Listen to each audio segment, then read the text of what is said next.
ya estoy contigo y estoy muy contento de conectar contigo porque siento que hemos compartido momentos muy especiales, es decir, que compartimos una formación Gestalt durante 4 años, ¿verdad? Y entonces es una maravillosa oportunidad para ver al otro de una manera, ¿verdad?, real, auténtica y desnudar el alma, ¿no? Así que, pues un gusto que desnudemos nuestras almas hoy aquí de nuevo y, bueno, pues esperemos que sea útil esta información para todos los que miren este vídeo. Sí, así esperamos. Y decirte, por otro lado, que qué curioso y que comparto un poco la sensación que tú tenías, porque antes de empezar con esto iba pensando, y si algo me venía mucho a la mente era de Ismael, cuánto nos conocemos con nuestras removidas, darnos cuentas, nuestro llorar, nuestros abrazos, nuestro amor, nuestro desespero, que poco nos conocemos en espacios, por decir así, que todos tenemos también, más de fiesta, de verdad, de comidas o de otra forma, ¿no? Pensaba, es que al final Isma ha sido como, bueno, nos hemos abrazado mucho, nos hemos también ayudado a sostenernos, ¿verdad? Mucho, ha sido como, para mí es un regalo tenerte aquí, Isma. Además, sabes que hemos ido hablando por teléfono, pero el hecho de ahora verte, aunque sea a través de una cámara, pienso, qué guay, te veo, qué distinto, cuánto me gusta, muy bien. Bueno, todo esto vamos a presentar a Ismael, para quien todavía no lo conozca. Ismael Sánchez tuvo su primer contacto con el tarot ya de bien jovencito, era un adolescente y ahí empezó a jugar, a interactuar, a conocer, a experimentar con el tarot de Marsella. Y imaginaros, desde ahí pues no le ha soltado y él ha hablado de la formación Gestalt, ¿no? Hay muchas otras formaciones que ahora también hablaremos. Y el tarot siempre estaba allí, es la constante, ¿no? Desde ese momento que Ismael ha tenido en su vida.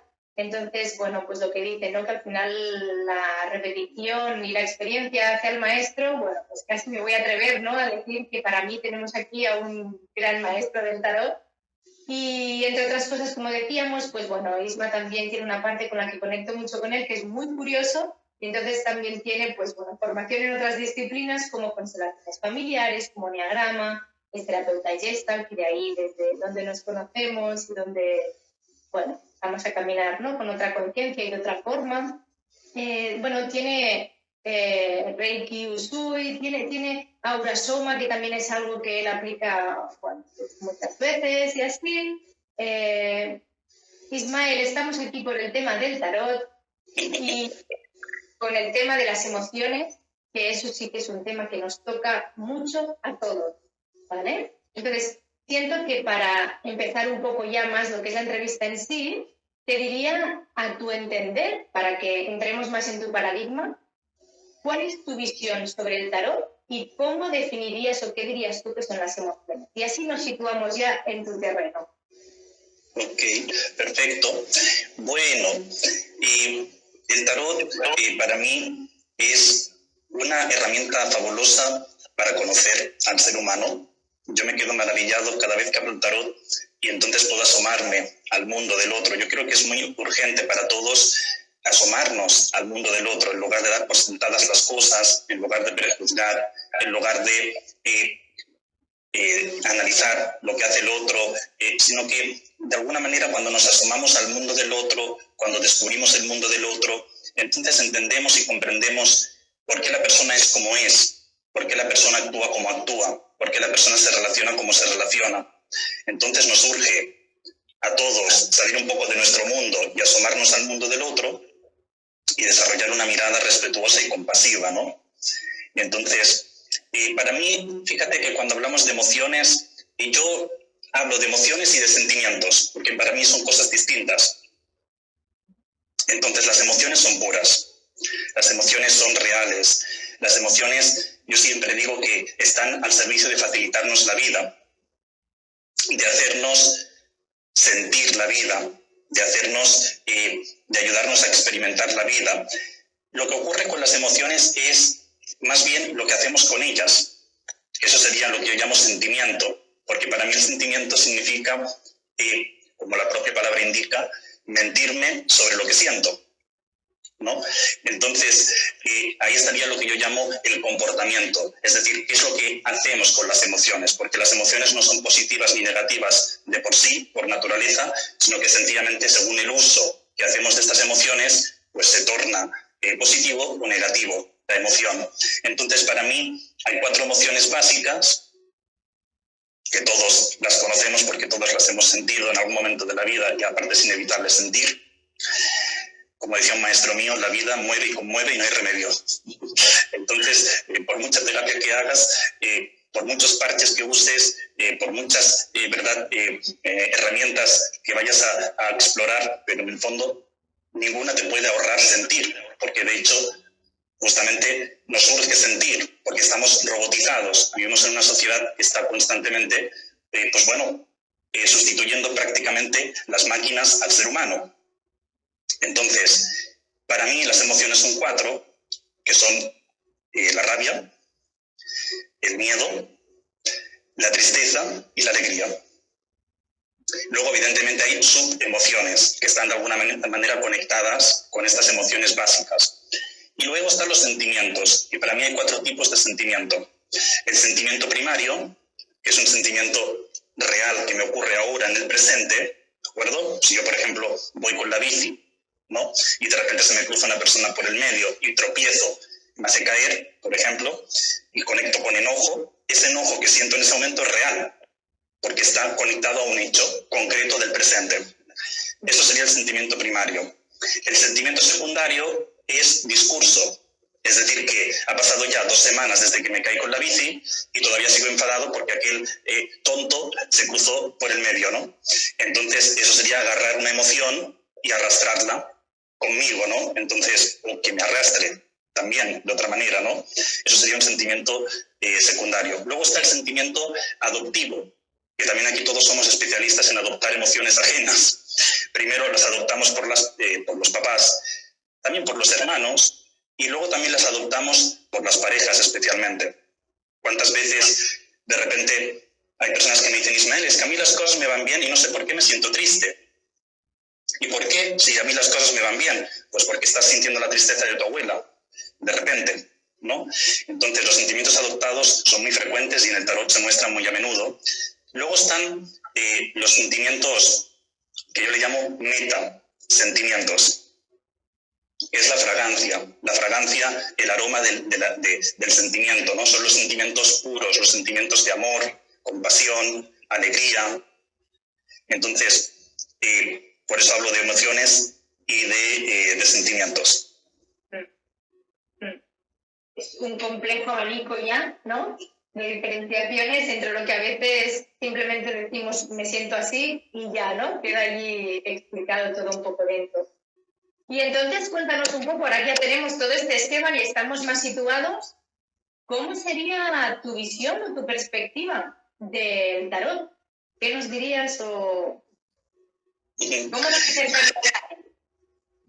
Claro, en realidad el tarot es una herramienta fabulosa para leer las emociones y sobre todo no solo para ubicar las emociones en mí, es decir, darme cuenta que me conecta con la rabia, darme cuenta que me conecta con el miedo, darme cuenta que me conecta con la tristeza, darme cuenta que me conecta con la felicidad, porque a veces, como la felicidad nos la venden por todas partes, todas las empresas te quieren vender su felicidad. Si compras esto, vas a ser más feliz. Si compras este tratamiento, vas a ser más feliz. Si haces este curso, vas a ser más feliz. Pero realmente uno tiene que preguntarse, ¿dónde está mi felicidad? Porque muchas veces está ahí donde menos te lo esperas. Entonces, es importante darme cuenta que me conecta con cada emoción. Luego, por otra parte, también están lo que yo llamo, que lo dije hace un momento, los sentimientos adoptados, es decir, esas emociones que cargamos por los padres y por los linajes, sea el femenino o el masculino. Y de hecho, yo me he dado cuenta, haciendo lecturas de árbol genealógico a través del tarot, que en algunas familias se censuran algunas emociones. A mí era un poco la pregunta que tenía. Era como, y entonces que estás hablando de algo ya, bueno, no he dicho que además es constelador familiar, tiene una formación en constelación familiar, y me estaba conectando mucho con el sistema, y era de, vale, de acuerdo, y uno va por sí mismo, y antes habías hablado incluso de la abuela, ¿no? Que está triste y yo como que este sentimiento lo adopto. ¿Y qué pasa cuando ya no es la abuela que espera? Es que a veces incluso si no está o esto, ¿cómo manejas tú con el tarot, verdad? Esta emoción censurada, Claro, porque las emociones censuradas, por eso hay personas que rodean las emociones, que no se permiten entrar en la emoción, que no se permiten permanecer en la emoción, porque se sienten culpables, porque como esa emoción en su familia se les ha dicho que está censurada, porque la familia ha necesitado censurar esa emoción para sobrevivir, se ha movido desde el lado superviviente, pues ¿qué va a ocurrir? Que ese descendiente de esa familia no se va a permitir la emoción, la va a rodear, ¿no? Entonces, claro, cuando no sentimos las emociones plenamente, somos zombies. Entonces, es importante sentir la emoción plenamente, sea agradable o desagradable, porque luego una vez la sientes, la respiras, se transforma en otra cosa, ¿no? Entonces, ¿qué ocurre en una familia cuando se censura, por ejemplo, la rabia? Que es muy frecuente. En muchas familias, ¿cuántos padres hemos visto que le dicen a los niños, no, ahora no es momento de enfadarte? Estas órdenes o frases lapidarias, ¿no? Que muchas veces los padres, claro, las dicen sin ser conscientes del efecto que puede tener en la psique de los hijos. Entonces, cuando se censura la rabia en una familia, que yo además me he dado cuenta que la rabia no solo se puede censurar en una familia, sino que la rabia está muy censurada también colectivamente y socialmente, sobre todo en la mujer. Como que socialmente la mujer no está bien visto que se enoje, que sea agresiva, que se enfade. O sea, que realmente la rabia está muy prohibida en la mujer, especialmente. Luego el hombre tiene otra emoción censurada, ¿no? De la que hablaremos después. Entonces, cuando en una familia se censura la rabia, se van cortando los enojos durante muchas generaciones. ¿Qué puede ocurrir? Que luego viene un descendiente con energía asesina. Lo estoy llevando al extremo, ¿de acuerdo? Pero normalmente, claro, muchos enojos cortados terminan transformándose en una energía asesina. Claro, cuando en realidad, ¿cuál es la buena intención de la rabia? Porque realmente la rabia es una emoción de supervivencia. Claro, poner límites, ¿no? Los famosos límites. Los famosos límites, decir no, que tanto nos cuesta muchas veces. No todo el mundo, porque hay personas que tienen más problemas para decir sí y otras personas que tienen más problemas para decir no. Entonces, la rabia en realidad también está al servicio de las separaciones. La rabia nos permite separarnos de los demás, porque sin rabia no podríamos hacer cierres. Entonces, la rabia es muy necesaria para poner límites, como tú dices. Además, la rabia incluso nos puede salvar la vida, porque la rabia te puede ayudar para defenderte de un ataque. Por ejemplo, también veo muchos niños que tienen ataques de ira. Yo trabajo con muchos papás que preocupados, que me preguntan, es que mi hijo tiene arranques de ira, tiene ataques de cólera. Y en realidad, ¿qué está ocurriendo? Que este niño está mirando un muerto de su familia, normalmente abortos. Entonces, ¿por qué el niño usa la rabia? Para anclarse en la vida. Usa la rabia para quedarse en la vida, porque es una emoción de supervivencia. Entonces, cuando los papás miran el aborto excluido, el niño cesa de enfadarse y de enojarse, se relaja. Así que la rabia nos puede salvar la vida, es una manera de me quedo en la vida, no me quiero ir, así que me agarro con uñas y dientes. Como dicen, sí, claro. Claro. Luego hay otra emoción que también es de supervivencia, que es el miedo. El miedo, que yo digo, el miedo no es de cobardes, el miedo es de sabios. Porque el miedo te ayuda a darte cuenta del peligro, a percibir el peligro. Y perdona que te corte antes de nada, porque hablabas de la emoción de la mujer y escuchando miedo ya me ha venido. ¿Será el miedo la emoción censurada en los hombres? Y es la pregunta ya que me viene directamente de decirte, Ismael. Sí, Totalmente correcto. El hombre, imagínate, se le ha dicho durante un montón de años, ¿verdad? De siglos, al hombre se le ha dicho no puedes ser débil, no puedes ser vulnerable, no puedes ser frágil, tienes que ser, ¿verdad? Macho, tienes que ser valiente, tienes que ser resistente. Entonces el miedo, como que el hombre lo ha congelado, ¿no? A lo largo de muchos siglos. Entonces, claro, pero fíjate que el miedo, realmente el miedo yo digo que es primo hermano de la intuición. Porque el miedo es como un instinto que te avisa, cuidado donde te estás metiendo, que tal vez te metes en la boca del lobo. Si no tuviéramos miedo, estaríamos todo el rato en riesgo. Nuestra vida estaría en riesgo, ¿no es cierto? Si yo, por ejemplo, estoy al lado de un psicópata, sin ser consciente que es psicópata, ¿no es cierto? Pero si yo siento miedo, ya me está avisando este miedo de que a lo mejor estoy en peligro al lado de esa persona. Entonces tengo que escuchar el miedo, porque me puede salvar la vida también el miedo, ¿no? O bien me pone en movimiento para huir, o bien me hace quedarme quieto, ¿verdad? Para prevenir un daño mayor. Me quedo quieto, ¿verdad? Entonces, un poco el miedo tiene esta función. Pero fíjate que el miedo, pues justamente cuando es censurado en una familia, ¿qué le produce al descendiente? Le produce lo que yo llamo una energía suicida. Claro, porque la persona se vuelve temeraria, porque como no detecta el peligro, pues se mete todo el rato en situaciones complicadas, en situaciones difíciles. Se siente atraído por lo difícil, sin ser consciente que está atrayendo lo difícil porque tiene el miedo congelado. Claro. Entonces, pues es importante también reconocer el miedo. Ah, claro, claro. Sí. Sí. Eso es. Bueno. Luego hay más emociones. Exacto, por las emociones quedan otras dos. Cuéntanos sobre ellas. Sí, que de hecho fíjate que la tristeza y la alegría son dos emociones, así como la rabia y el miedo están al servicio de la supervivencia del colectivo.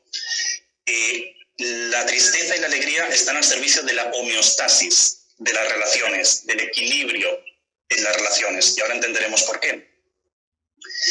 La tristeza, ¿cuál es la buena intención de la tristeza? Bueno, recogernos, replegarnos, no estar pendientes de los de fuera, sino que la tristeza nos invita a estar pendientes de nosotros, ¿no es cierto? Como si de alguna manera la tristeza te avisa de que hay un dolor que tal vez necesitas respirar y que necesitas entrar más en él, y la tristeza es como ¿no? el preámbulo de ese dolor. Entonces, la tristeza te permite intimar, pero contigo mismo, ¿no? Y abrazar el dolor, ¿no? Abrazar tus diablos, de algún modo, ¿no? Y, por lo tanto, está al servicio de retirarme de la relación. Claro, no deja de ser, ¿verdad?, como una forma de autocuidado, de alguna manera, si la transitas sin aferrarte a ella, claro, ¿verdad? Te dedicas a ti. Eso es, te acoges. Eso es. Pero claro, imagínate la tristeza cuando es censurada en una familia, que no se te permite llorar, que no se te permite de alguna manera pues mostrar los sentimientos, ¿verdad? Porque muchos padres cortan también el llanto, ¿no? De alguna manera a los hijos. Bueno, pues porque también a su vez a ellos les cortaron el llanto, ¿no? Entonces, pero cuando se censura la tristeza en una familia, entonces el descendiente tiene una tendencia adictiva. Porque realmente, ¿qué ocurre con la tristeza? Que muchas veces usamos adicciones, parches para tapar la tristeza, para tapar el dolor, para tapar la depresión, de algún modo, ¿no? Entonces nos volvemos adictos, que yo aquí hablo de adictos, podemos ser adictos a trabajar, adictos a una persona, adictos a una sustancia, por supuesto, adictos a la comida, adictos. Sí, sí. Entonces... De verdad, ¿qué es lo que hay detrás de todo ello? Y ahora lo dices así, es como, se ve, al menos lo veo muy claro, ¿verdad? Es como... Sí, la tristeza se tapa mucho. Fíjate que la emoción de la tristeza y la alegría, yo digo que son emociones de contagio y que son emociones desde las cuales manipulamos. Manipulamos mucho porque hay quien llora pero oculta que ríe, y hay quien ríe para ocultar que llora. Y tanto. ¿Verdad? Entonces esto todos en algún momento pues hemos camuflado, ¿no? Con la tristeza o con la alegría, que ahora hablaremos de ella, ¿no? Entonces, y luego la alegría, que es una emoción que tiene muy buena prensa, ¿verdad? Y que de alguna manera todos buscamos, ¿no? Buscamos, pero al mismo tiempo nos boicoteamos la alegría, ¿no? Porque esto yo lo veo muy a menudo en muchas lecturas de tarot, personas que de alguna manera, claro, como la emoción de la alegría, ¿verdad? Hay algún linaje femenino masculino con mucha desdicha o infelicidad, pues este descendiente no se va a permitir superar en felicidad a estos linajes, ¿no? Porque se siente culpable, se siente que traiciona a su familia, ¿no? Entonces, la alegría es una emoción que justamente nos invita a salir al mundo, ¿no? Así como la tristeza es, me voy para mi mundo, la alegría es como que te dan ganas de compartirla, ¿no? Es como que la alegría es más difícil que te la guardes para ti, como que en el fondo sale por los poros de la piel y la quieres compartir, ¿no? Entonces la alegría está al servicio del contacto, de buscar el contacto con el mundo, ¿no? Tan necesario. Así que invita a conectar con el otro. Pero ¿qué ocurre cuando en una familia se censura la alegría? ¿Qué efecto tiene en el descendiente? Pues de repente estos descendientes tienen una tendencia dramática. O bien porque ellos mismos fabrican el drama, se buscan inconscientemente situaciones trágicas o dramáticas, o bien atraen a personas de un perfil dramático que al final les termina salpicando. Claro. Y eso es lo que ocurre también con la alegría, ¿no? Y cuando entonces, sí, cuenta. Dime, ¿me ibas a preguntar algo? Sí, te iba a preguntar, estás hablando mucho de que en cada sistema, ¿verdad? Hay como en cada familia, hay una emoción reprimida, por decirlo así. Y a mí directamente lo que me surge es, ¿y en cada sistema hay una emoción que predomina? También. Correcto. También ocurre. Claro. De hecho, como las emociones, ¿sabes qué pasa? Que se encubren. Una emoción tapa otra emoción. ¿No? Entonces, muchas veces cuando en una familia se prohíbe la tristeza, pues de repente es una familia que está todo el rato rabiosa. Porque la tristeza y la rabia se tapan, ¿no? Entonces, es cierto que cuando hay una emoción censurada, luego de repente hay otra que puede predominar. Esto es correcto. También sucede. Entonces, bueno, yo quiero dar aquí una frase sanadora, ¿no? Que cada quien se pregunte, ¿no? Que cada quien se pregunte cuál es la emoción que rodea, esa emoción que esquiva, esa emoción que la tiene como un poco más de ladito, que no se la permite mucho. Cada quien que reflexione, ¿no? ¿Cuál es la emoción con la que tiene menos relación, por así decirlo? Bien. Luego también, si no, lo puede hacer mediante el tarot. Quien tenga tarot puede mezclar la carta 11, la fuerza, que es la que yo conecto con la rabia, la carta 13, el arcano sin nombre, que se conoce como la muerte, que lo conecto con el miedo, el 18, que es la luna, que es la tristeza, y el sol, que es el 19, que lo conecto con la alegría. Entonces, que puede mezclar las 4 cartas, sacar una al azar para ver cuál es la emoción censurada en su árbol. Y entonces voy a dar una frase para que justamente esta persona pueda trabajar con la frase y una visualización, que la visualización sería llamar a los padres, a las almas de mamá y papá, imaginártelos delante, y detrás de mamá, imaginarte a las tías maternas y paternas, a las abuelas, a las tías abuelas y a las bisabuelas, tanto por rama materna como por rama paterna. ¿De acuerdo? Y luego llamar al papá, y detrás del papá te imaginas a los tíos maternos y paternos, a los abuelos, tíos abuelos y bisabuelos. Y entonces pronuncia una frase, ¿ok? Que la tengo aquí escrita, la preparé para darla en este vídeo. Entonces sería: mamá, papá, queridas mías y queridos míos, vuestra rabia, vuestro miedo, vuestra tristeza y vuestra infelicidad. Y los dejo, o las dejo, con vosotros. Y yo, con amor, emplearé mis emociones de manera diferente. Esta es la frase. Es decir, que se trata aquí justamente de desobedecer con amor las emociones que la familia no se ha permitido. No hay de otra. Sí. Poder liberarte, ¿no? Un poco de estas cargas que llevamos muchas veces y entonces ya transitar tú de forma auténtica. Eso es. Entonces, yo hablo de las emociones vistas desde el árbol genealógico, que es lo que hemos comentado ahora un poquito en resumen, y luego están las emociones vistas desde la lectura del carácter. Claro, porque una cosa es la emoción censurada por la familia y cómo desobedecer a la familia pues para poder integrar esa emoción, porque si no me permito una emoción, entonces no estoy viviendo la vida ¿no? en su máximo, ¿verdad? De manera completa, ¿no? Entonces, vamos a hablar ahora del carácter, porque vamos a ver que dependiendo de tu carácter, predomina una emoción.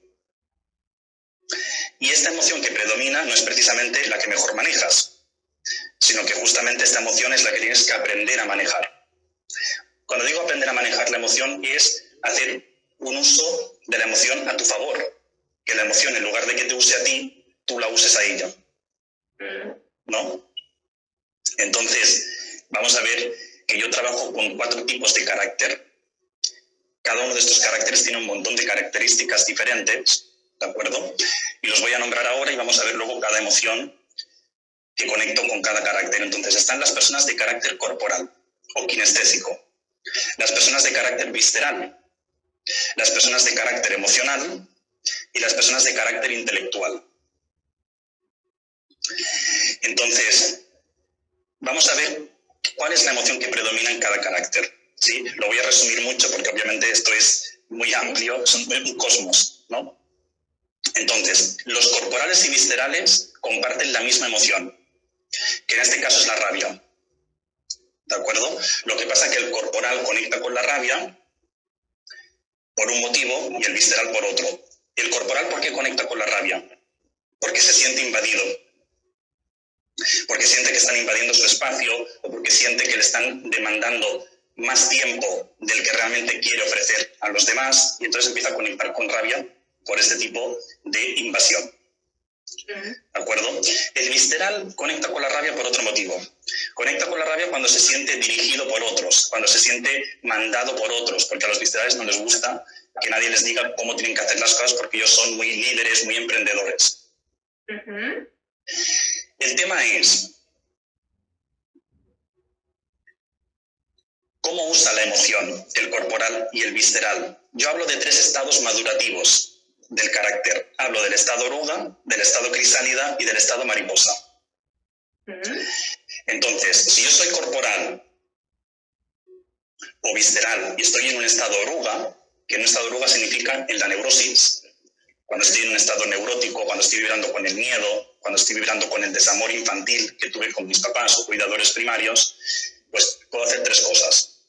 O bien ser reactivo, descargo la rabia hacia afuera, me vuelvo hostil, o bien reprimo la emoción, la voy acumulando hasta que al final peto de alguna forma, sobre todo pues con enfermedades principalmente, o bien congelo la rabia, me cuento que no siento rabia, que esa emoción no va conmigo, pero tanto si reprimo como si congelo, al final es una agresión hacia mí mismo. Y si la descargo hacia afuera, es una agresión hacia los demás.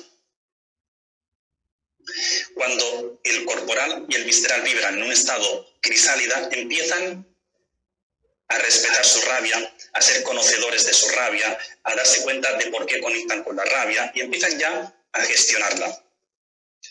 Y cuando están vibrando en el estado mariposa, le dan la vuelta a la rabia y lo que hacen con ella es transformarla en un tipo de autoridad. Pero es una autoridad carismática. Se vuelven honestos, directos, pero no hirientes.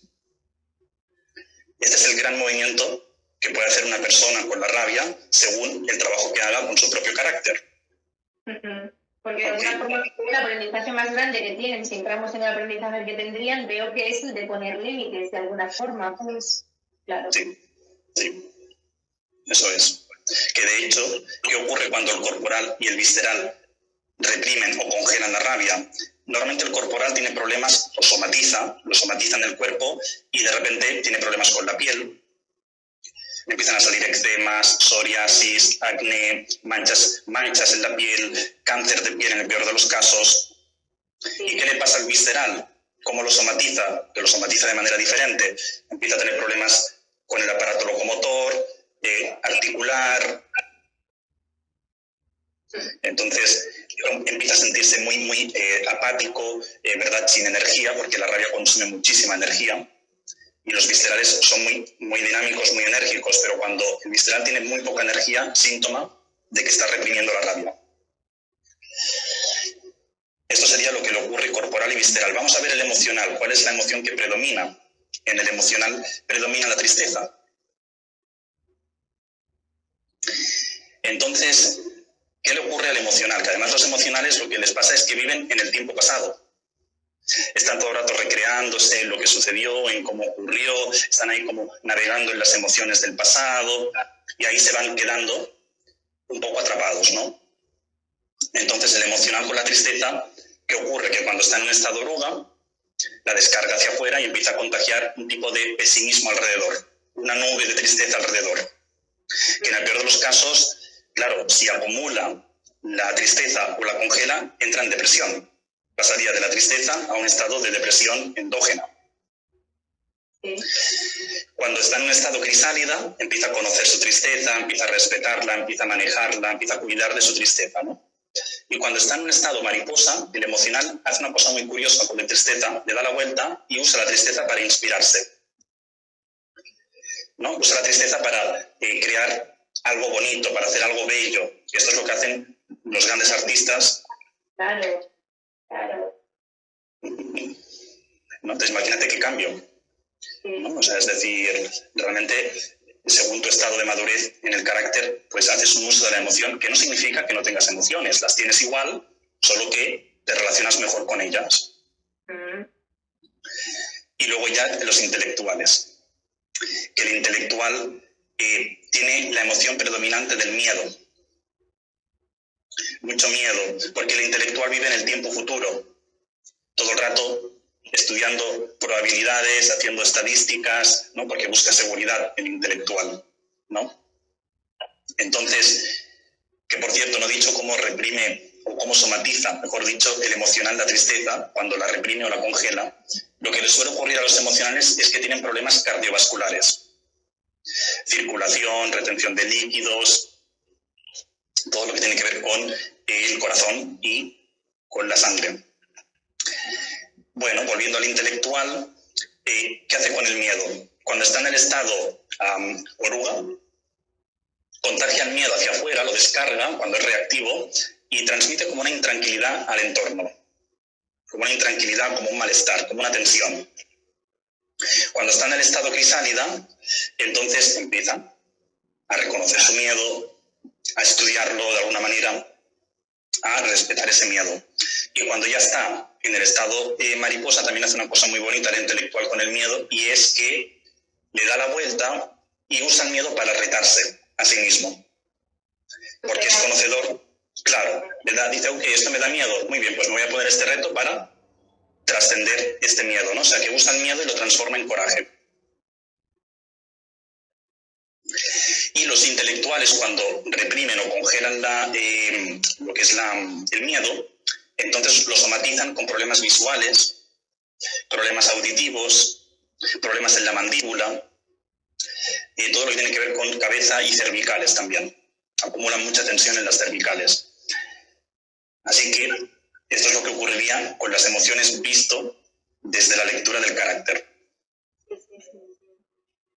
Muy interesante todo esto, que nos estás contando, Isma. Mira, nos ha sorprendido muchísimo, mucho, porque ya nos has hecho entender un poco más, ¿verdad?, cómo funcionamos. Cada uno también se puede preguntar si tiene alguno de los síntomas estos de los que has hablado, si realmente está reprimiendo o cómo está manejando estas emociones de las que nos compartías ahora información. No sé si te apetecería darnos algún mensaje para los que te estamos escuchando o observando, viendo, compartiendo este rato contigo a través del tarot, y así también, bueno, dejarnos ver un poco más cómo es también tu interpretación, tu manejo con precisamente, ¿no?, unas cartas que te pueden dar tanta información, precisamente de lo que estamos. Claro, vamos a abrir un tarot para un mensaje colectivo, lo que yo llamo un tarot colectivo, ¿no? Para todos los que visualicen este vídeo, pues en menor o mayor medida les puede resonar este mensaje, ¿no? Entonces vamos a ver como colectivo qué nos estamos pidiendo a nosotros mismos, ¿no? ¿Cuál es el pedido profundo del colectivo, ¿no? Así que tengo el tarot conmigo y lo voy a mezclar. Me hace mucha gracia y voy a aprovechar para observar, por favor, el tarot de Ismael, porque hace años y años que lo tiene. Fijaros cómo está, porque la última vez que yo lo vi, bueno, ya estaba que no veas, pero ahora él y su energía con todo lo que tiene. Mira, se cae, se está desintegrando, pero este tarot no es lo que tú dices, este tarot es otro, no es antiguo, es reciente. Lo que pasa es que me duran las barajas, 3 días, porque como las estoy constantemente barajando entre clases y sesiones, y se me desintegra el tarot en 3 días. Yo recuerdo una compañera mía de mis inicios, cuando yo empecé a trabajar con el tarot, que me veía mezclar, era también tarotista, se llamaba Maite. Y yo me acuerdo que ella me veía mezclar las cartas y me decía, es que, dice, mezclas con tanta energía el tarot, dice que prácticamente, dice, lo destrozas. Dice, porque hay cuánta energía en las manos. Y es que es verdad, cojo un tarot y fíjate, se queda, mira, pobrecito.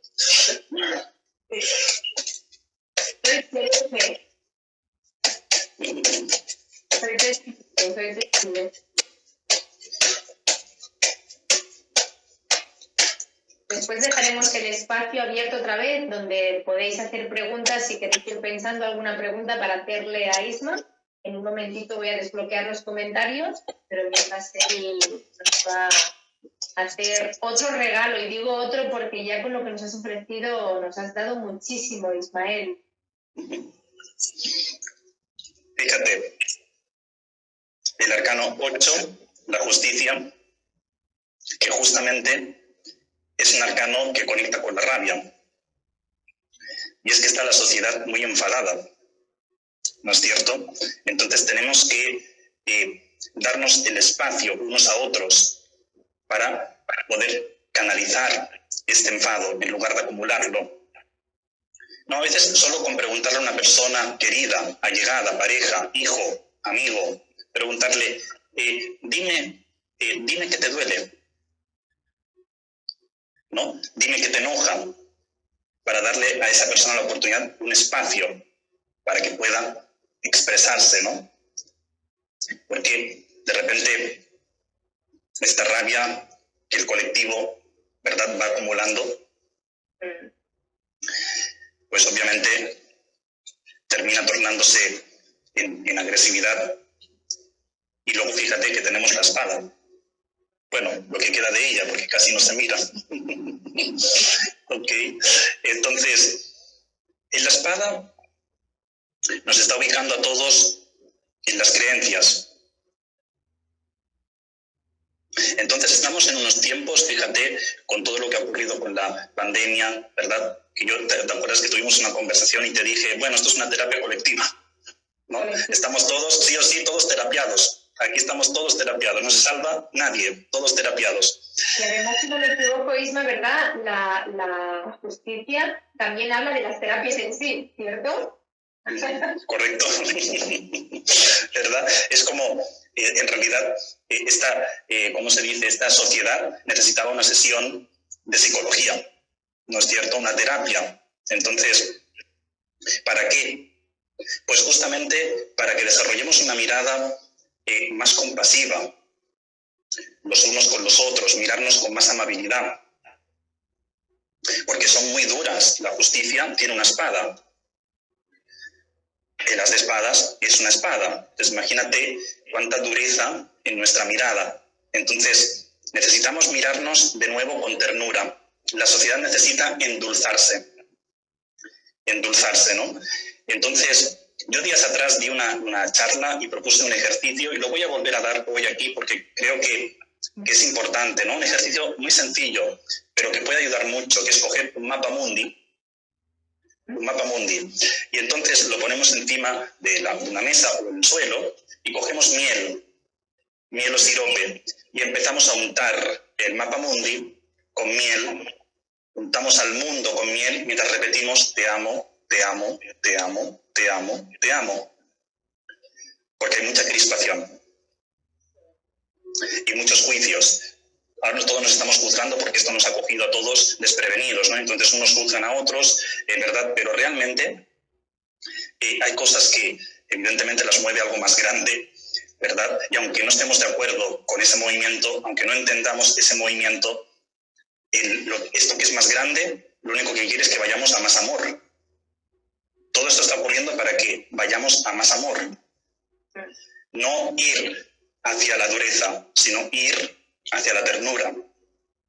Y además, corrígeme si me equivoco, veo la carta de la justicia, y tú lo decías siempre esto, y yo para los que sabéis que lo que yo sé de tarot lo aprendí hace muchos años con Ismael, pero fue con él que lo aprendí, él de hecho me introdujo un poco a este mundo, y me viene, ¿verdad?, que es una carta que está mirando al presente, entonces es como que es trabajo de cada uno, ¿cierto?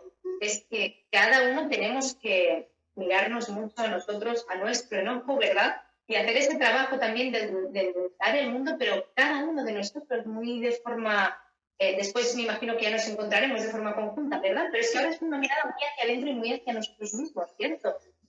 Totalmente, esto que dices tiene mucho sentido con la justicia, porque la justicia es de las pocas cartas que mira hacia el frente, pues la mayoría miran hacia atrás, hacia el pasado, hacia la derecha, hacia el futuro, ¿no?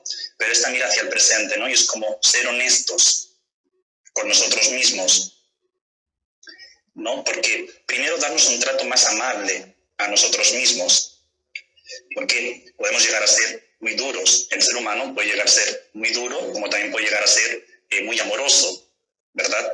Pero esto que dices tiene mucho sentido, ¿no? Y además fíjate que la justicia es un arcano asceta.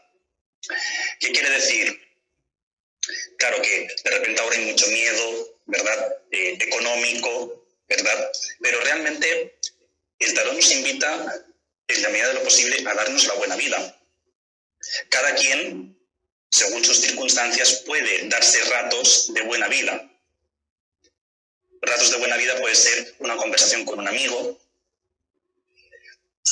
un paseo con tu pareja, un rato de juego con tu perro.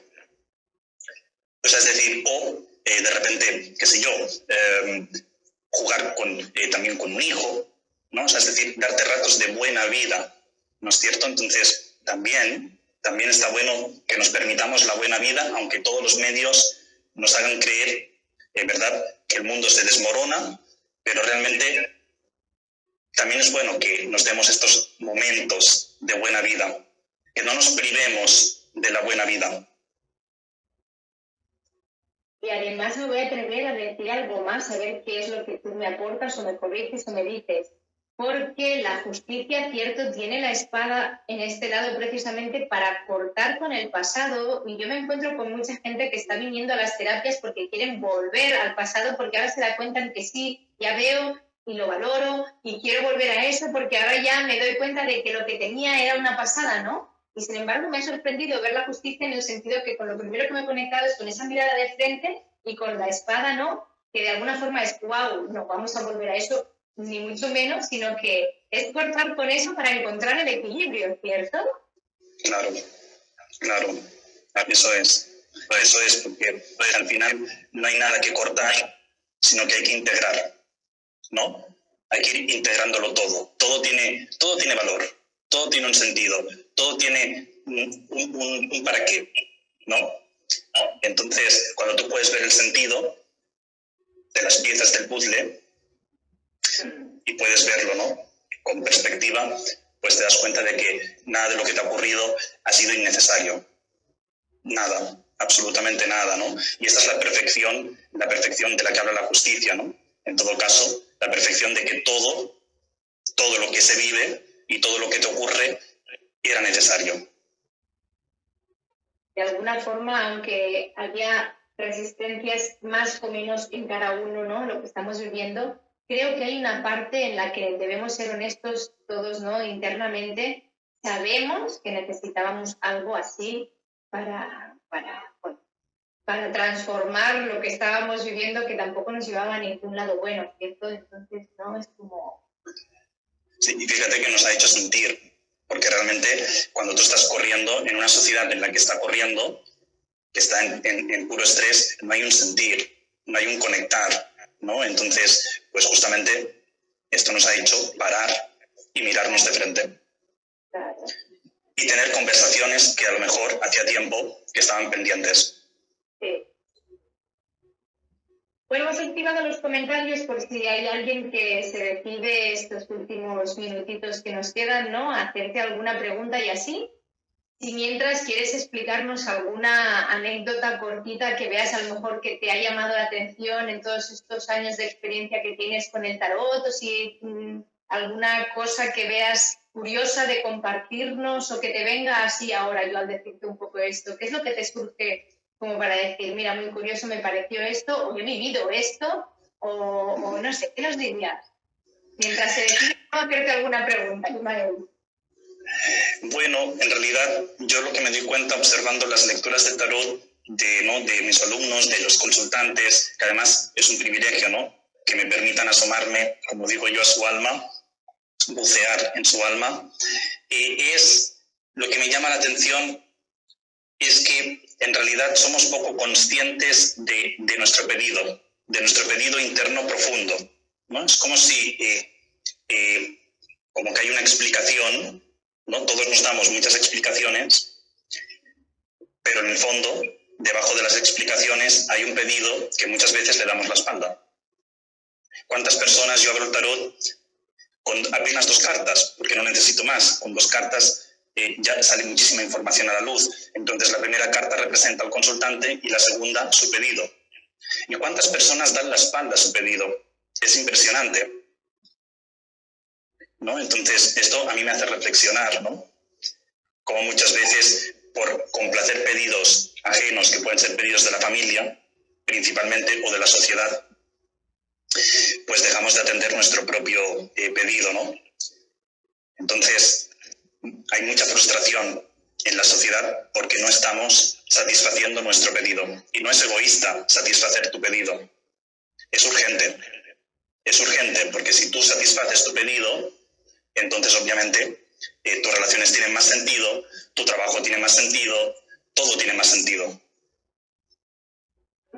Y por aquí fíjate que con lo que estás explicando tú, una de las preguntas que nos hacen desde Colombia, Ney Osorio, dice que quería preguntar precisamente cómo podría quitarse los bloqueos para integrarme, entiendo, para integrarse. Entiendo que debe decir como para sentirse esto, ¿no? Todo que entonces, a ver un poco No hay que quitarse los bloqueos, hay que transformarlos, porque muchas veces queremos quitarnos y eliminar lo que de alguna manera nos incomoda, cuando en el fondo lo que nos incomoda está ahí para avisarnos de que hay algo que hay que integrar. Entonces, yo nunca hablo de quitar nada, sino de integrar, porque en el mundo de la espiritualidad al final se torna como el mundo de la medicina alopática, ¿no? Algo te duele, te da un inflamatorio, se te acaba el dolor. Pero es que eso no es la sanación.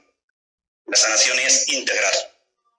Entonces, no hay nada que quitar o eliminar, sino que integrar. Entonces, vamos a ver qué es lo que tiene que integrar. Cambiamos la pregunta. Por cierto, ahora mientras hablabas de la medicina alotrópica, con todo esto, también me venía, ¿verdad? En tu faceta de naturópata, que te pasaste también unos años con el tema de la naturopatía y esto también te aportó mucho, ¿verdad? La naturopatía le estoy muy agradecido porque realmente, fíjate que fueron 4 años de formación. Yo salí de la escuela de naturopatía sintiendo que no sabía nada, absolutamente nada, y luego la vida me dijo, muy bien, te voy a colocar en una tienda de alimentación ecológica, y entré en la tienda y cuando la vi, que era inmensa y tenía un departamento de plantas medicinales inmenso, dije, Dios mío, qué miedo. Me cogió el miedo porque dije, no sé absolutamente nada. A los 3 meses de estar en la tienda ya dominaba todas las plantas. O sea, es decir, que realmente me di cuenta que el conocimiento, en el fondo, lo llevamos dentro, ¿no? Y que realmente, pues bueno, se trata de confiar, ¿no? Sí. Sí. A ver, la rueda de fortuna para nuestra amiga, me dijiste Neida, y el sumo sacerdote. Colombia. Bueno, entonces fíjate, según lo que se muestra aquí, esta consultante está cargando inconscientemente con un sentimiento de fracaso del padre. Entonces, ¿qué ocurre cuando cargamos un sentimiento de fracaso? Ahora voy a ver a qué nivel, ¿vale? Voy a ver a qué nivel está cargando este fracaso para darle un mensaje más específico. ¿Qué pasa cuando estamos cargando con un fracaso de papá o de mamá en alguna área determinada? Que luego después, inconscientemente, vamos a repetir esta sensación que tuvo de fracaso papá o mamá, lo vamos a repetir en nuestra vida. Y no nos vamos a permitir el éxito. Entonces voy a ver a qué nivel, a nivel económico, el as de oros. Entonces, esto es el fracaso que está cargando. Entonces, si carga el fracaso económico de papá, ella no se permite prosperar económicamente. Entonces, lo que le sugiero es un ejercicio sanador, que coja una roca, una piedra grande, que sea grandota, pequeña no, que pese, ¿sí? Se la lleve a casa, la limpie y coja un rotulador permanente y escriba sobre la piedra, papá, y debajo escriba tu fracaso económico. Y entonces pinta la piedra, de manera que va a quedar cubierto esto que escribió, no se va a leer, la pinta bonita, la mete dentro de una caja, rellena la caja con dulces y bombones y se la entrega al padre. Y lo deja con él. Eso es. Gracias. Ya puestos a comentar sobre Ismael ya veis que también trabaja mucho con los actos psicomágicos, porque de hecho compartió temas de psicomagia y tarot y tal con Jodorowsky, que bueno, de ahí también, ¿verdad? Gran inspiración con este gran maestro. Muy bien. No sé si quieres aportar alguna cosita más porque nos quedan creo que ya nada de minutos, pero sí decirte que la gente que quiera conectar, y por aquí preguntan, ¿verdad?, con Ismael de otra forma, puede contactar directamente y nos vincularé con él, dándoles su Instagram, de hecho es Ismael Tarot. Y si no, pues bueno, me contactan y así, y entonces directamente los vinculo a quien quiera más, bueno, pues a nivel personalizado o así, ¿no? Alguna lectura, porque Ismael trabaja de forma, pues, directo, individualizado, también hace formaciones online, pero también trabaja con sesiones, ¿no? Online y así. Antes de cerrar, para que no se quede colgado, porque tiene una pregunta Ney desde Colombia otra vez, es si el padre es ausente y no tiene, ¿cómo contacta con él? Bueno, en el caso de que no tenga posibilidad de conectar con el padre, lo que va a hacer es cargar esta piedra con una foto del padre en una mochila, se la pone en la espalda y la carga durante 1 hora, ¿de acuerdo? Y cuando pase la hora, se va a la montaña, al bosque, hace un hoyo en la tierra con una pala, pone la piedra del padre, la piedra que en este caso simboliza la carga, la foto del padre, y antes de taparlo con tierra, pronuncia una frase sanadora, que es: papá, por mucho tiempo lo cargué por ti, y a partir de ahora con amor lo dejaré de hacer y quedo libre. Se inclina delante de la carga, tapa con tierra, planta encima una plantita y alrededor de la plantita círculo con miel o sirope a modo cierre y se va del lugar sin mirar atrás. Siempre hay alternativas. Ismael, como siempre que estoy contigo, el rato se me queda poco, ya lo sabes, siempre se me queda corto. Entonces sí que quiero darte muchísimas gracias por todo lo que nos has compartido, porque es un regalo cada vez para mí que hablamos, que compartimos y que te ofreces tanto, por decir así. Y sobre todo a los que nos estáis observando, os animo muchísimo a todos a que, bueno, pues algún momento en vuestra vida a veces uno siente como que no necesito, aunque sea para poner un poco más de conciencia a dónde estoy ahora. Os invito, mira, no me gusta dar nunca consejos y simplemente a mí me fue tan bien que lo que os aconsejo es que contactéis con Ismael para hacer alguna sesión con él, porque de verdad que para mí es sorprendente. Entonces, bueno, muchas gracias. Te agradecen aquí también de nuevo desde Vilaseca, desde Colombia, gente, por el estar aquí. Sabéis todos que esta entrevista, esta charla va a quedar aquí colgada durante 24 horas y que, bueno, trataremos de hacer como por, bueno, poder manejarlo, ¿no? Y dejarlo colgado en YouTube. Entonces, os daremos más información. Gracias, Ismael, de verdad, por compartir este rato. Yo estoy muy contento y realmente una vez más mostraste tu generosidad, tu apertura, tu escucha. Me he sentido muy cómodo en esta entrevista, realmente, y así que te agradezco mucho tu energía, tu tiempo, tu sabiduría. Y bueno, pues tal vez en otro momento podamos hacer otra entrevista. Y pues muchas gracias por todo y un abrazo muy grande y para ti y para todos los que visualizan el vídeo. Bueno, pues casi digo aquí en público que, como saben ya muchos, vamos a continuar con este ciclo de charlas y entrevistas en septiembre. Te has ofrecido y yo ya fácilmente aquí delante de toda esta gente te acojo y te digo, si no es en septiembre es en octubre, pero te vemos otra vez con nosotros, Ismael, porque sabes que tus temas son muy cotidianos, muy de interés, bueno, al menos para mí, grande, y que te estaremos infinitamente agradecidos y agradecidas con todo lo que nos quieras. ¿Sí? Gracias, muchas gracias. Gracias, Ismael. Un placer. Y hasta otra, que disfrutéis de vuestro día. Chao.